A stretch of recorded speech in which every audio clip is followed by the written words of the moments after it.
You have to accept that Afghanistan is a predator nation. They may in the future have good minerals, I don't know. But the fact is they've never had any industry or any agriculture except poppy cultivation. So they live off other people.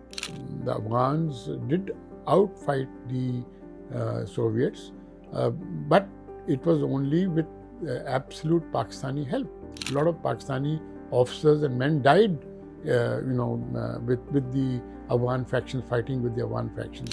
And most of them are unsung heroes, and nobody even knows about them. There was a war going on. Women and children, old people were coming across the border, and we could not deny them. Our mistake was allowing them to go all over the place. Iran did the right thing.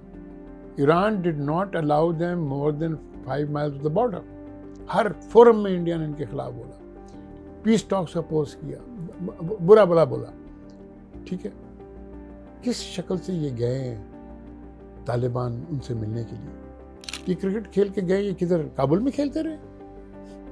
हाँ, ये पब्बी में खेलते रहे, पब्बी में, refugee camp में, और वहाँ पर खेल खाल के जाके अब पाकिस्तान को गालियाँ देते हैं.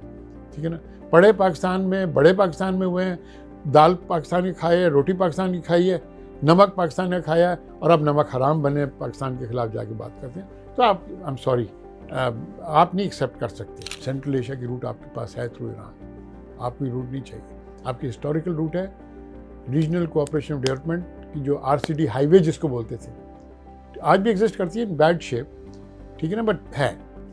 कल को बांग्लादेश की शिप आ सकती है, ठीक है जी, और अगर जो उसने जूट गुड्स भेजना है उज़्बेकिस्तान को, तो अगर जो वो अनलोड करे कराची में या ग्वादर में, तो ट्रक यहाँ से उज़्बेकिस्तान या किर्गिस्तान ले जा सकता है, rather than run through the Red Sea and then through the Mediterranean and then through the Red Sea. ठीक है जी, and all the insurances that will be much cheaper for them. मैं ताकीद करके बोलता हूँ, फॉरेन एक्सचेंज डीलर की आपको क्यों ज़रूरत है? ये तो एक जरिया है करप्शन मनी को बाहर भेजने. यहाँ पर वो लेता है 100 रुपये, ठीक है, उधर देता है आपको 80 रुपये का इक्विवेलेंट. वहाँ से लेता है 100 रुपये वर्कर से, यहाँ देता है 100 रुपये उसको. लोग बोलते हैं बाबा, हमें तो 100 रुपये की दिरहम मिल रही है, 100 रुपये यहाँ मिल रहे हैं, एक पैसा भी उसने कमीशन नहीं लिया. उसको ज़रूरत नहीं है. May 10th change the dynamics of this region. And do you know who were the first people who realized it? United States. They require us now, and let me tell you why they require us. And let me also tell you why the Chinese require us. सबको पता चल गया है पाकिस्तान की सख्त ज़रूरत है, और पाकिस्तान की ज़रूरत है कि वो दोनों तरफ बना के रखे. Pakistan is blessed. Pakistan is blessed in many ways. We are a pivotal nation, and pivotal nation similarly for Africa. बहुत अच्छा लगा जब बिलावल भुट्टो ने गवर्नर कुंडी को बोला, आप जाएं अपना कॉन्स्टिट्यूशनल ड्यूटी करें. क्या ज़रूरत है, उनकी मेजॉरिटी है, उनको करने दें, वो क्या कर लेंगे. मैं ताकीद करके उनको भी बोलता हूँ कि आप भी डिस्ट्रप्टिव चीज़ें ना करें. ये मुल्क हम सब का है, और आप वो करें जो मुल्क के लिए बेहतर है.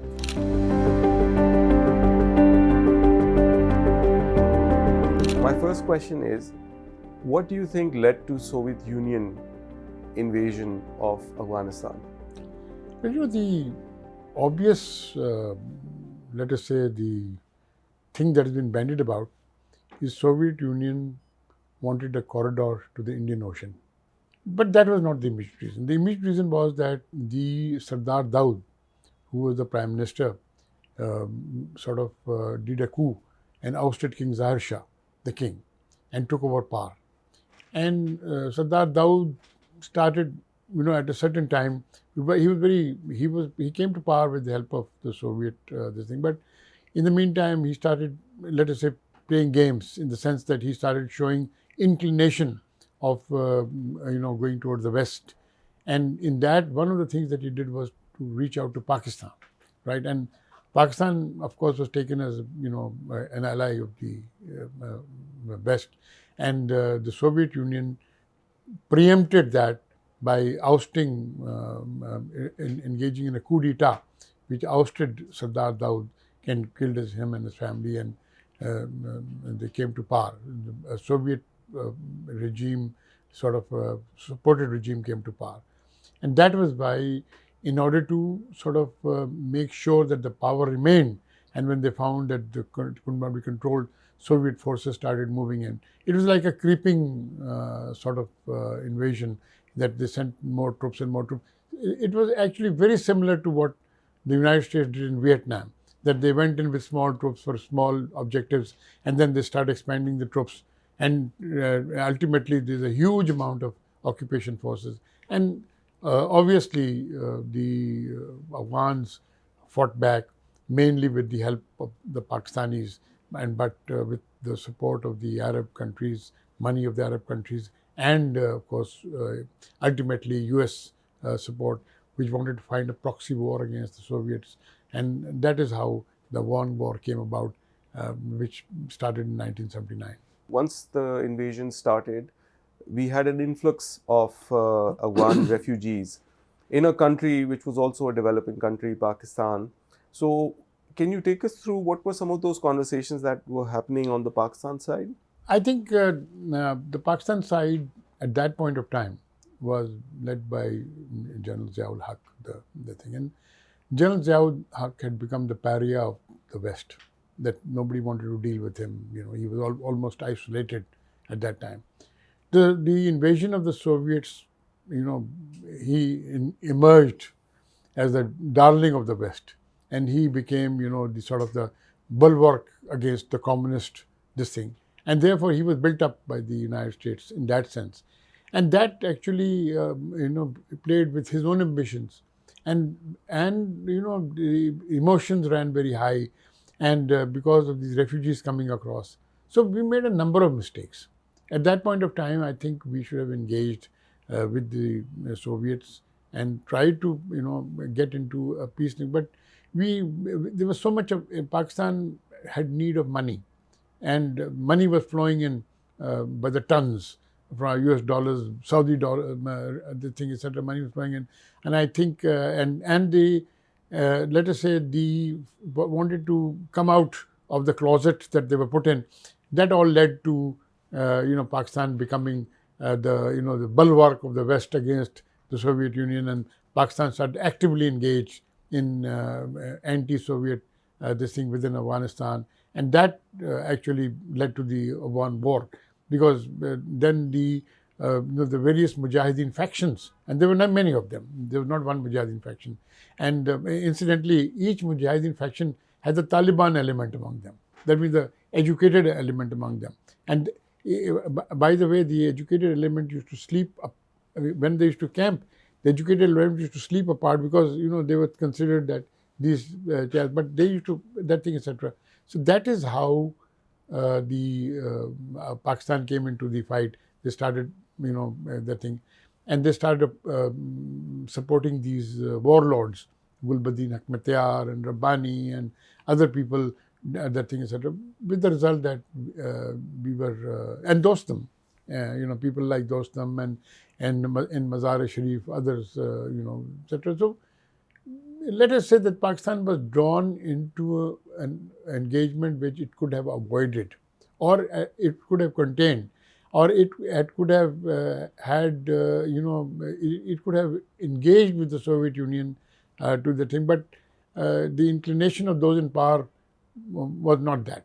The United States was pouring in dollars. The Saudis were pouring in dollars. Right? Not only Saudis, the other Arab countries were pouring in dollars, because they also thought that ultimately, if Soviet Union is successful in coming to the Indian Ocean, then they were next. Right. And the buffer was gone completely. The buffer, Pakistan, Iran and Turkey were actually the buffers for the Arab countries, right? But then that would gone. So let me put it, they had an invested interest in putting money in, and the United States were fighting a proxy war, and we became the dummies that fought the proxy war for them, suffered greatly. From your perspective, what was the first impact, or what were the thoughts in those days that okay, all these refugees are coming in, yes, take them in, and what were some of the repercussions that were realized much later? Look, refugees coming in was something that we could not have avoided. There was a war going on. Women and children, old people were coming across the border, and we could not deny them. Our mistake was allowing them to go all over the place. Iran did the right thing. Iran did not allow them more than 5 miles of the border. Iran said all the refugee camps that will take place will stay within the 5 miles of the border, and no one will come beyond those 5 miles. So all the help, that the support they gave to the refugee camps was the thing. In our case, that was not correct. In our case, they started, not only that, they came across the border, they started going into urban areas, the Kalashnikov culture, the drug culture, both started becoming this thing, with the result that, and with so much money which was being floated around, and you must understand that the Afghan farmer could not grow anything cash crop. His cash crop was opium, right? Which was poppy, and from their opium and all that. So they had money from there, right? And those became they were laboratories which were refining it and making it into opium and other drugs. With the result that the war took on a different connotation, and because of that, and that led to a lot of things. But I must say that whatever it may be, the fact of the matter remains that the Afghans did outfight the Soviets, but it was only with absolute Pakistani help. And a lot of Pakistani officers and men died, with the Afghan factions, fighting with the Afghan factions. And they did very well. And most of them are unsung heroes, and nobody even knows about them. इस पूरे दौरान Afghan transit rate is another thing that Pakistan had to manage. अभी भी हम देखें तो जो सबसे ज़्यादा एक्सपोर्ट है अफगानिस्तान की, वो पाकिस्तान की तरफ आती है, यूएई से ज़्यादातर इंपोर्ट आ रही है. आपको क्या लगता है कि जो अफगान ट्रांजिट ट्रेड के थ्रू सारा खाना, फूड, इसने हमारी इकोनॉमी में कैसे इम्पैक्ट किया है? बहुत ज़्यादा. देखिए, मैं डायरेक्टर था बैंक अल-फलाह का, तो एक दफ़ा मैं गया वहाँ पर रहीम यार ख़ान में ये फ्लावर मिल्स थी. तो 6 फ्लावर मिल्स थी जिसको हम फाइनेंस करते थे, उनको विज़िट करने गया. तो वहाँ पर मुझे पहली दफ़ा पता चला कि वहाँ पर 1 किलो आटा पाकिस्तान में नहीं बिकता था. वो क्यों? क्योंकि वो आटा जो था वो कोर्स आटा था, सॉरी, वो आटा फाइन आटा था, और पाकिस्तानी कोर्स आटा इस्तेमाल करते हैं. वो फाइन आटा अफगानिस्तान जाता था. तो वहाँ ट्रकें खड़ी थी, वो सब ट्रक जाती थी अफगानिस्तान. अच्छा, अब जब ये नहीं कि मतलब आप एक 10%, 15, 20% आप आटा ले जाएं अफगानिस्तान, तो यहाँ तो प्राइस चढ़ेगी. तो आपकी, मैं बोलता हूँ कि अगर आप एक हाइपोथेटिकली, अगर एक 10 रुपये में आकर रोटी आपको यहाँ मिलती थी, तो वो रोटी जो थी वो आपको 10 रुपये में नहीं, वो आपको 15, 16 या 20 रुपये तक मिलती थी, क्योंकि आपके आटा वहाँ जा रहा था. ज़्यादा नहीं जा रहा था, भाई इनफ जा रहा था कि यहाँ पर प्राइसेस. सिमिलरली शुगर, आपकी शुगर ज़्यादा तो जा रही थी, क्योंकि अफगानी चाय पीते हैं, वो शुगर काफ़ी डालते हैं चाय में. चाय जो इम्पोर्ट होता था, वो आता था कि जी अफ़गानिस्तान जा रहा है, वो अफ़गानिस्तान पहुंचता नहीं था, यहीं से फिर जाता था अफ़गानिस्तान, पाकिस्तान के पैसे हो जाता था. इसी तरह और भी चीज़ें जो जाती थी पाकिस्तान की, जितनी भी थी, हम वहाँ से क्या लेते थे? हम फ्रूट ज़रूर आता था वहाँ से, ड्राई फ्रूट आता था, इंडिया को जाता था, हमें पे आता था, इंडिया को जाता था, यूएई भी जाता था. और ऑब्वियसली जो ट्रांजिट ट्रेड, उनकी जो रिक्वायरमेंट थी यहाँ से हमारी ट्रांजिट जाती थी, हमें ट्रांजिट ट्रेड को टाई इन करना चाहिए था उनके साथ, डिप्लोमेटिक रिलेशन के साथ. अगर आपके साथ डिप्लोमेटिक रिलेशन ठीक है तो ट्रांजिट ट्रेड अलाउड है. उसके बाद क्या किया? ड्रग कल्चर ले आए, कलेक्शन ऑफ कल्चर ले आए, ठीक है जी, राइट। आपकी सिटीज़ में, मैं उस दिन मैं कह रहा था, मैं एक दफ़ा अपनी वाइफ के साथ और कोई 2 एम्बेसडर थे यूरोपियन यूनियन की, वो हमें ले गए खाने के लिए एक रेस्टोरेंट में, बहुत फेमस रेस्टोरेंट है वहाँ पर इस्लामाबाद में। ये मैं 1.5 साल की बात कर रहा हूँ। तो हम उधर गए तो वहाँ पर वो रेस्टोरेंट वाला था, वो एम्बेसडर को जानता था, बड़े उनको अच्छी तरह मिला और उनके साथ बात भी करा कि उनकी कुछ वीज़ाज़ की ज़रूरत थी जो वो अफ़गान इमिग्रेट करके जा रहे थे। तो इसने मुझे बड़े उससे कहा, मैंने उनसे पूछा, मैं बोला कि आपके यहाँ पर जितने भी रिसेप्शन से लेके यहाँ वेटर सब अफ़गानी नज़र आते हैं। उसने मुझे बहुत फ़ख्र से कहा कि मैं किसी पाकिस्तानी को नहीं रखता। ये हार्ट ऑफ इस्लामाबाद में एक अफ़गानी मुझे बता रहा है, पाकिस्तानी को, उन 2 एम्बेसडर के सामने, कि मैं किसी पाकिस्तानी को एम्प्लॉय नहीं करता। ठीक, मैं आपको, बहुत अच्छा रेस्टोरेंट, बहुत अच्छा था भाई साहब, खाना बहुत अच्छा था, सर्विस बहुत अच्छी थी। अभी मैं 3 महीने पहले गया, वो रेस्टोरेंट की ओनरशिप चेंज करी, वहाँ कोई अफ़गानी नहीं था, ठीक है, उन्होंने बेच बाज करके चले गए थोड़े बहुत। बट ये तो एक लोग हैं, आप इस्लामाबाद में भरे हुए लोग हैं।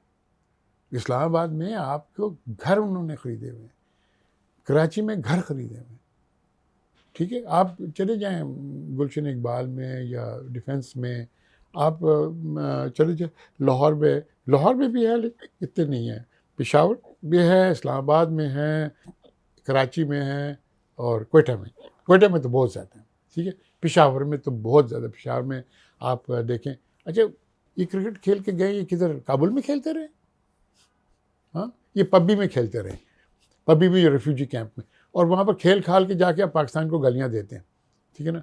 बड़े पाकिस्तान में हुए हैं, दाल पाकिस्तान की खाई है, रोटी पाकिस्तान की खाई है, नमक पाकिस्तान का खाया है, और अब नमक हराम बने पाकिस्तान के ख़िलाफ़ जाके बात करते हैं। तो आप, आई एम सॉरी, आप नहीं एक्सेप्ट कर सकते। मैं ये नहीं कहता कि इनको आप धक्का दे के बॉर्डर पार करा दें, बट आपको पहले स्टेज में आप इनको रेफ्यूजी कैंप्स में ले जाएं, ठीक है। मैं बहुत दाद देता हूँ इनको, सिंध गवर्नमेंट को, कि उन्होंने सुराब गोटरी जो शुरू किया है, यहाँ से इनका सफाया करें।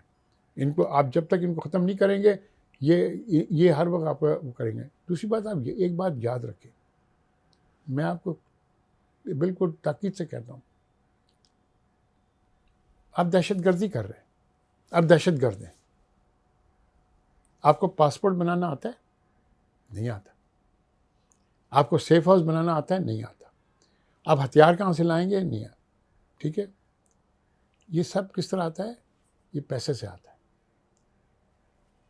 ये पैसे आप देंगे, वो आप देंगे ऑर्गेनाइज क्राइम को देंगे, जो पासपोर्ट बना सकता है, जो हथियार ला सकता है, जो आपको वेपन दे सकता है, जो आपके सेफ हाउस बना सकता है, जो आपको ट्रांसपोर्टेशन दे सकता है, ये ऑर्गेनाइज क्राइम करता है। तो ऑर्गेनाइज क्राइम के बगैर दहशतगर्दी नहीं हो सकती।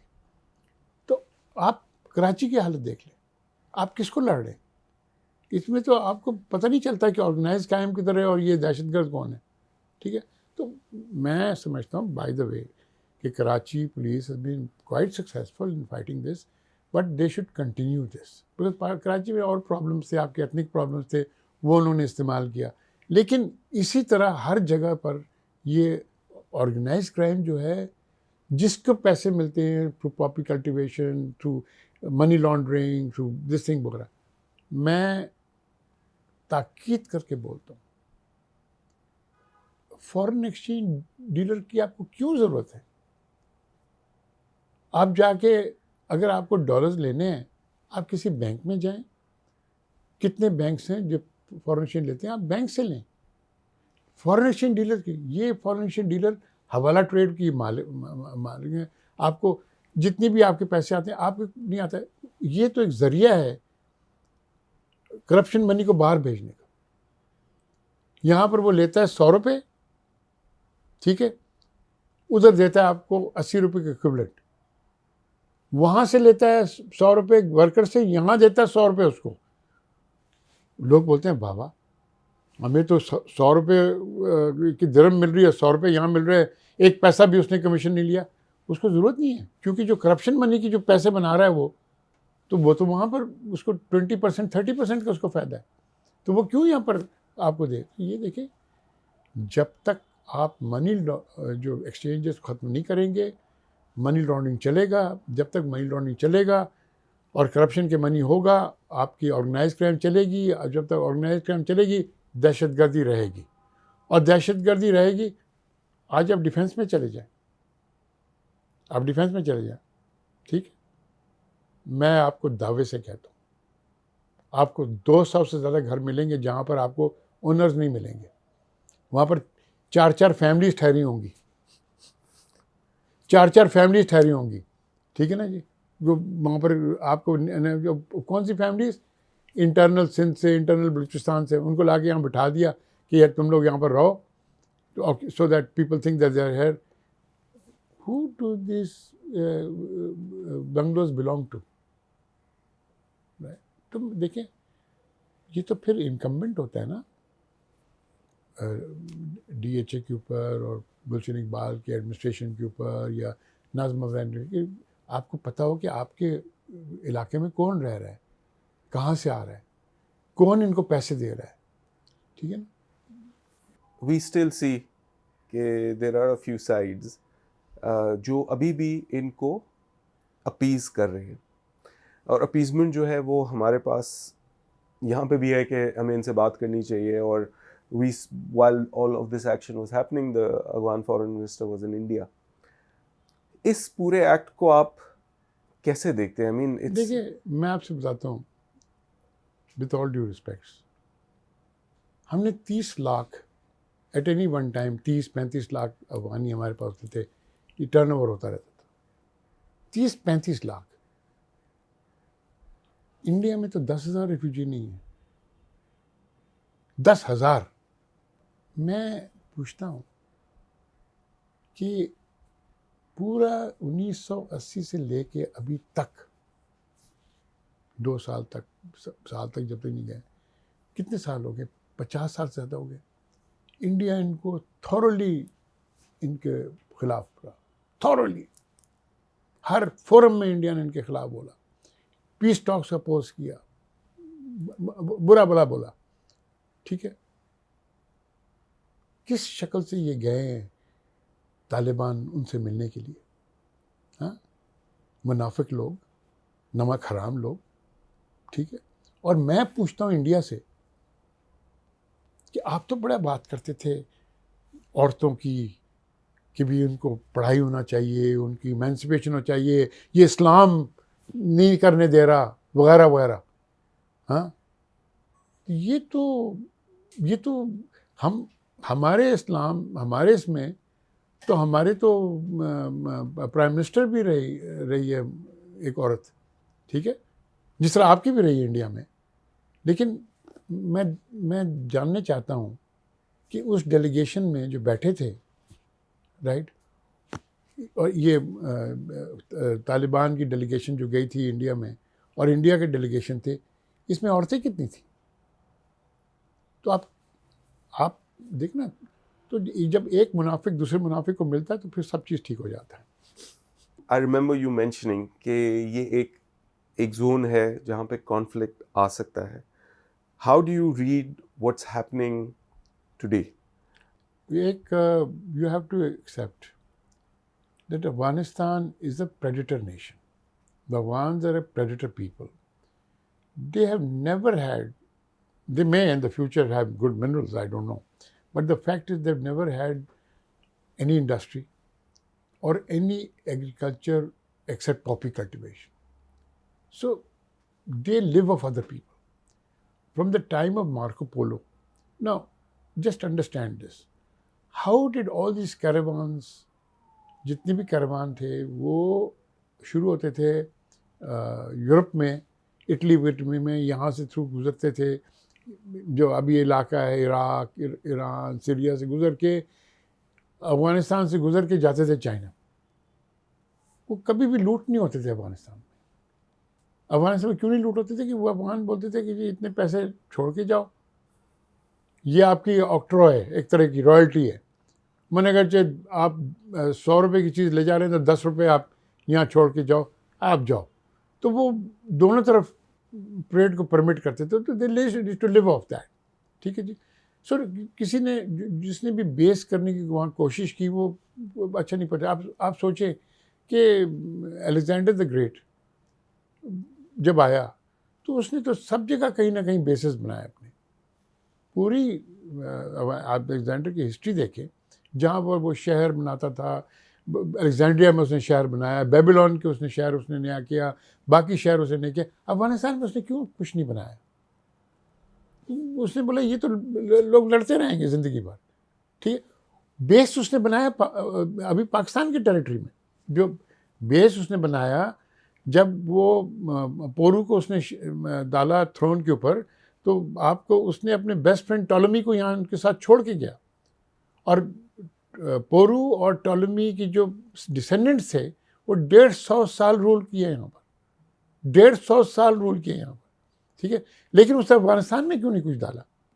आप ये सोचे बात, क्योंकि उनकी वो जो जिस तरह उन्होंने रिएक्ट किया, जिस तरह वो करते, बोलते यहाँ पर आप कुछ नहीं कर सकते।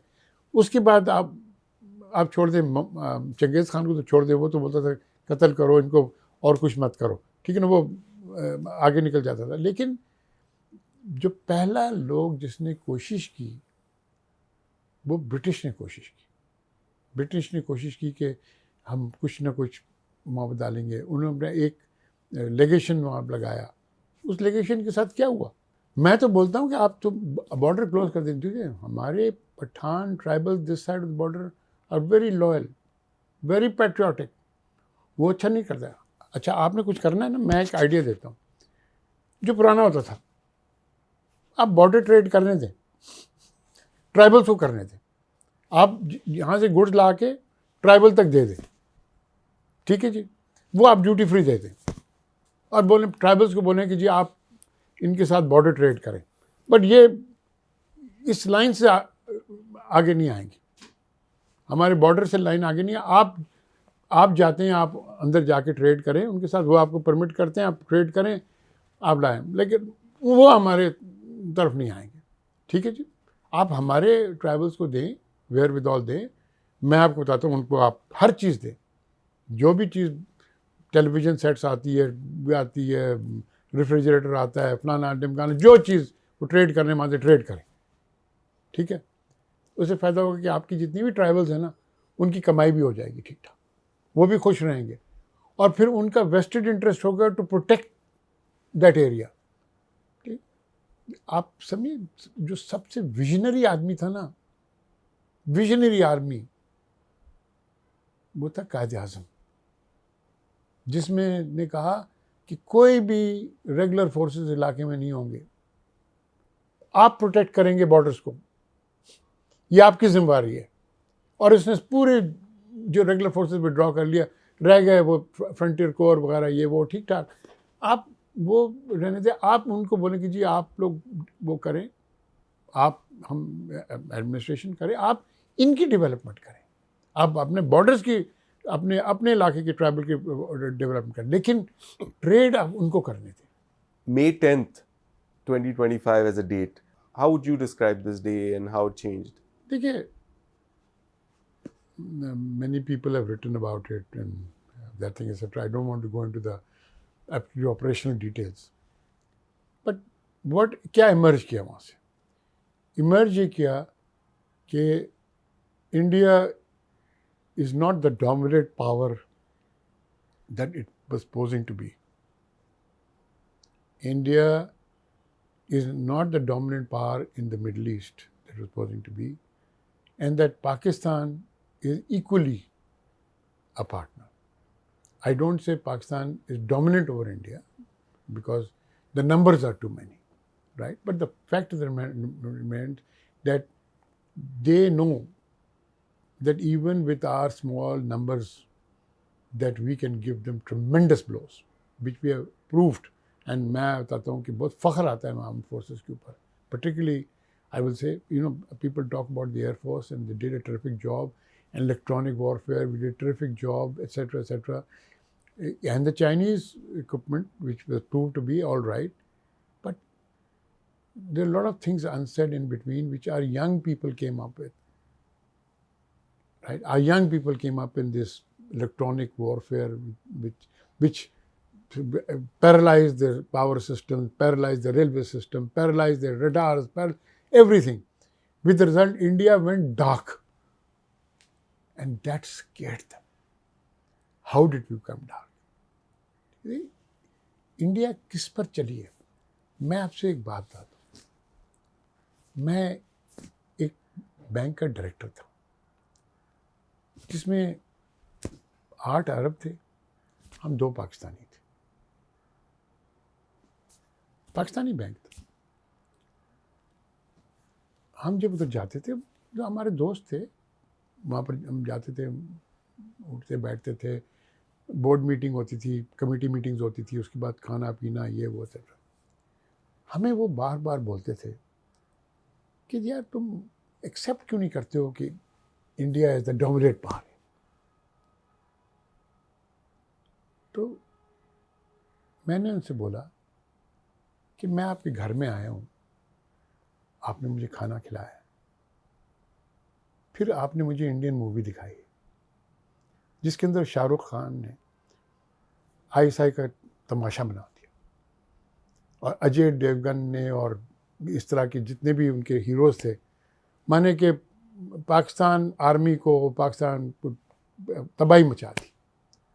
मैंने बोला कि जी, और उनकी एक्ट्रेसेस जो हैं वो यहाँ पर डोमिनेट करते, ठीक है, आप चले जाएं वहाँ, बॉलीवुड छाया हुआ है, मिडल ईस्ट के ऊपर बॉलीवुड छाया हुआ है।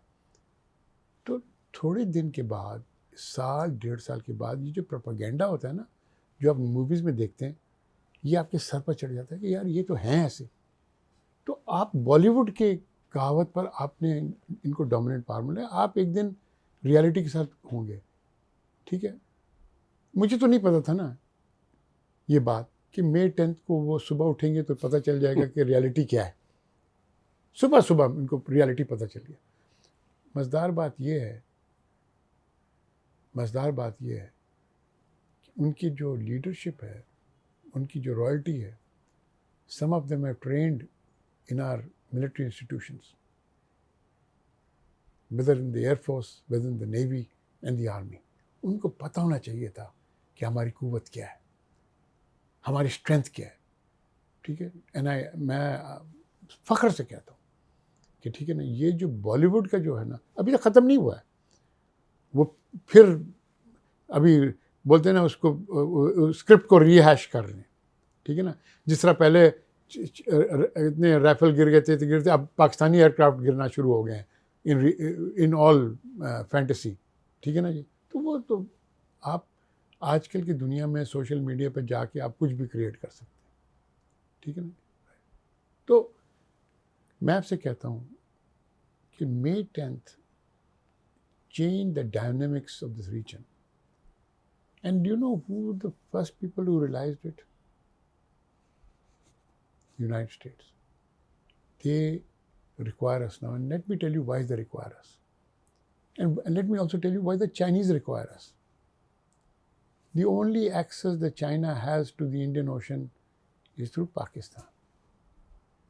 Right? Why are they building these aircraft carriers? Right? Today, the newest aircraft carrier that United के पास है, जेरल्ड फोर्ड उसका नाम है, वो 15 साल पुराना है। चाइनीज़ एयरक्राफ्ट कैरियर जो है वो 5 साल, जैसे ऑलमोस्ट लेट अस से उनकी बोलते कि 2-3 साल में जितने एयरक्राफ्ट कैरियर यूनाइटेड स्टेट्स के पास हैं और चाइना के पास हैं, वो दोनों से फ़र्क ये कि Chinese are technologically much superior to them today and much more modern. उसके 2 साल बाद, मैं बात कर रहा हूँ 1927-28 की, 2030 तक इनके पास एक्सीड कर जाएगी। तो वो फिर एयरक्राफ्ट कैरियर किधर जाएगी? पैसिफिक ओशन में जाएगी? नहीं, वो इंडियन ओशन का नाम फिर चाइनीज़ ओशन बनाने की कोशिश करेगी। ठीक है ना। उस वक्त सबको पता चल गया है पाकिस्तान की सख्त ज़रूरत है और पाकिस्तान की ज़रूरत है कि वो दोनों तरफ बना के रखे। वॉल स्ट्रीट जर्नल ने ये पूरी बात आज से 2 साल पहले पूरी वीडियो की थी कि जो future of this cold war between China and US, उसका future will be determined in Pakistan. It was a very insightful video. Wall Street Journal से पहले वर्ल्ड इकोनॉमिक फोरम ने ये किया था। वर्ल्ड इकोनॉमिक फोरम ने क्या किया था? वर्ल्ड इकोनॉमिक फोरम ने बोला था कि पाकिस्तान को इंडिया साउथ एशिया में नहीं हिलने दे रहा। Middle east, north Africa Pakistan को एक्सेप्ट नहीं करता कि तुम्हारे पास तो तेल नहीं है। सेंट्रल एशिया अफगानिस्तान की उस तरफ है, तो हम पाकिस्तान पिवटल नेशन जोग्राफिकली है, किधर ले जाएं? तो उन्होंने पता क्या किया? हमें यूरेशिया का पार्ट बना दिया। They said that you are a part of Eurasia, and today that is coming true. Your Gwadar port and Karachi port and may be Pasni port, you know, all of them will lead to Central Asia and to Europe. कल को बांग्लादेश की ship आ सकती है, ठीक है जी, और अगर जो उसने जूट गुड्स भेजना है उज़्बेकिस्तान को, तो अगर जो वो अनलोड करे कराची में या ग्वादर में, तो ट्रक यहाँ से उज़्बेकिस्तान या किर्गिस्तान ले जा सकता है, rather than run through the Red Sea and then through the Mediterranean and then through the Red Sea, ठीक है जी, and all the insurances that will be much cheaper for them. And similarly वहाँ से कोई goods आएंगे तो इसके through जाएंगे, ठीक है जी। तो हम are a pivotal nation, and pivotal nation similarly for Africa, ठीक है। तो माई पॉइंट है जी, we Pakistan is blessed, Pakistan is blessed in many ways, right. मैं ताकीद करके बोलता हूँ इस गवर्नमेंट को, ठीक है ना। और मुझे बड़ा अच्छा लगा, एक बात मैं आपसे ये कोट करता हूँ, बहुत अच्छा लगा जब बिलावल भुट्टो ने गवर्नर कुंडी को बोला, आप जाएं अपना कॉन्स्टिट्यूशनल ड्यूटी करें।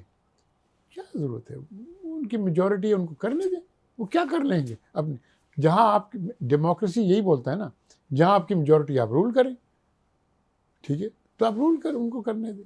आप जाके बातें करें, ये सब चीज़ें नहीं करना चाहिए। आपको वो करना चाहिए जो आपकी मुल्क एक हो, आपकी मुल्क एक हो।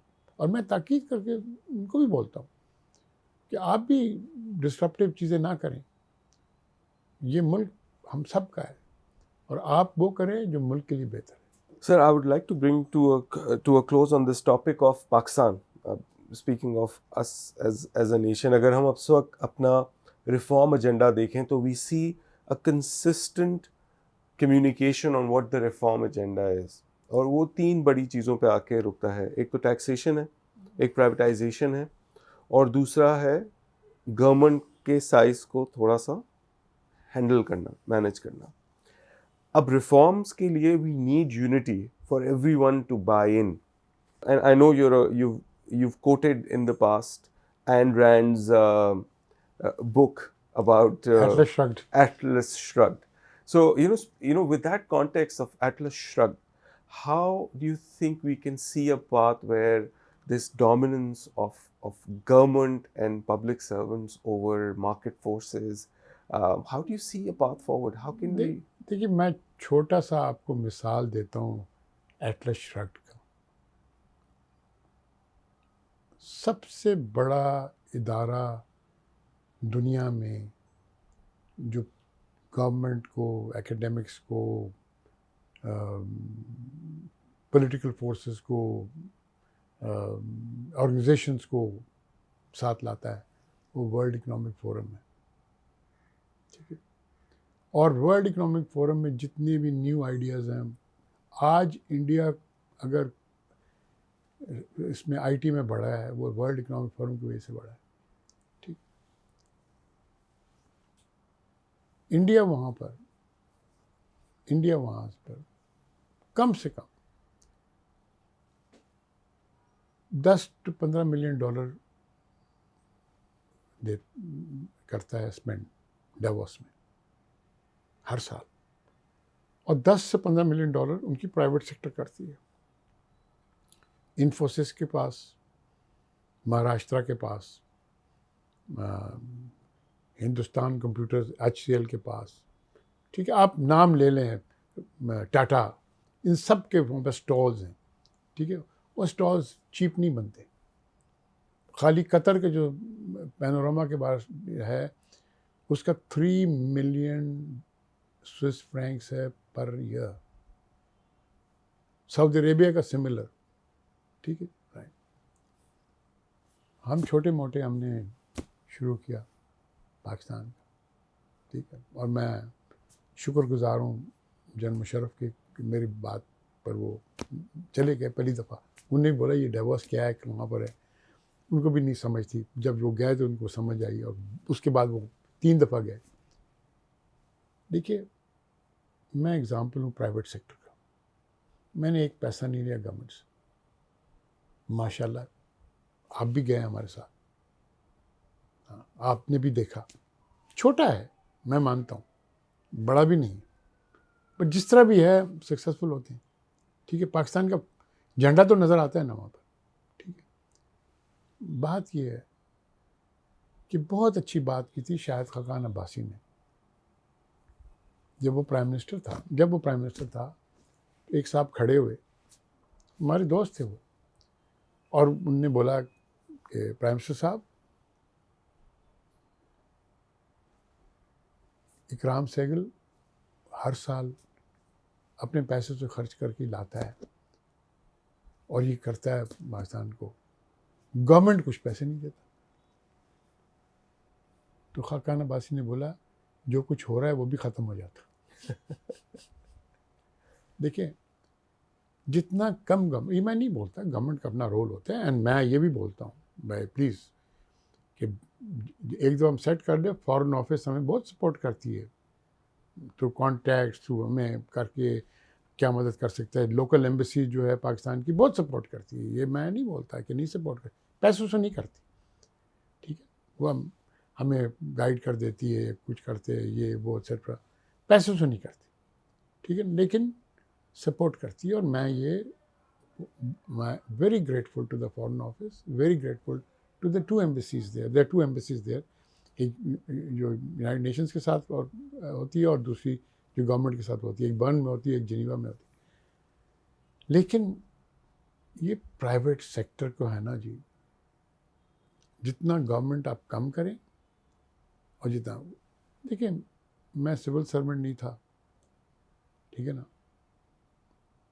मुझे तो नहीं पता किस तरह रिफॉर्म करने। मैं ये जानता हूँ कि रिफॉर्म इज़ नेसेसरी, मैं ये जानता हूँ कि रिफॉर्म नेसेसरी। और देखिए, हम हिपोक्रेसी में बहुत रहते और रहेंगे। आप सोच लें कि आप जाके कोर्ट में जाते हैं और जस्टिस को बोलते हैं माय लॉर्ड। बाबा, डेमोक्रेसी है, माय लॉर्ड तो गया ब्रिटेन, अब उसको माय लॉर्ड क्यों बोलते हैं? ये आपको चाहिए था ख़त्म करना, ठीक है। आप हैं और हम आप पर फ़ख्र करते हैं, जस्टिस आप देते हैं, लेकिन ये जो कॉलोनियल चीज़ें हैं ना, जब तक आप इनको हिपोक्रेसी को ख़त्म नहीं करेंगे, आप नहीं ख़त्म होंगे। इज़ देयर एनीथिंग जो मैंने आपसे नई बात की हो बट आपके जहन में कुछ बातें हों with regards to the current affairs, anything that you would like to share? मैं आखिर में बोलता हूँ जी कि go back to 1946 and when Sarul Haq and my granduncle Sarwardi and Abul Hashim came to Qaid and said कि जी पाकिस्तान ठीक है, हम ग्रेटर बंगाल अगर बना लें तो ये आसाम वगैरह सब हमारे साथ हो जाएगा, कलकत्ता पोर्ट भी आ जाएगा। कायद आज़म सेड गो है। वो तो मशीनेशन के थ्रू, क्योंकि मेजॉरिटी मुसलमान का उस इलाके में उस वक्त था और माउंटबेटन का प्लान भी था ये। लेकिन फिर जब नेहरू शेरू को पता चला, उन्होंने कलकत्ता के कायद आज़म ने बोला let me take a moth eaten truncated Pakistan, ठीक है ना। अगर आप आज बांग्लादेश और पाकिस्तान में वीज़ा ख़त्म कर दें, टैरिफ ख़त्म कर दें, वीज़ा ख़त्म कर दें, टैरिफ ख़त्म कर दें, ठीक है, तो 2 कंट्रीज़ 1 नेशन। मैं चाहता हूँ कि ये मैसेज है ना, टू स्टार्ट विद। और मैं आपको थर्ड कंट्री बताता हूँ, 2 countries 1 nation, ये तो इस्लाम पर आ गया। तीसरा मुल्क भी हमारे साथ आ जाएगा, वो श्रीलंका आएगा, आप देख लीजिएगा। श्रीलंका बोलेगा नो, 3 countries 1 nation, ठीक है, राइट। तो ये मेरा ड्रीम है।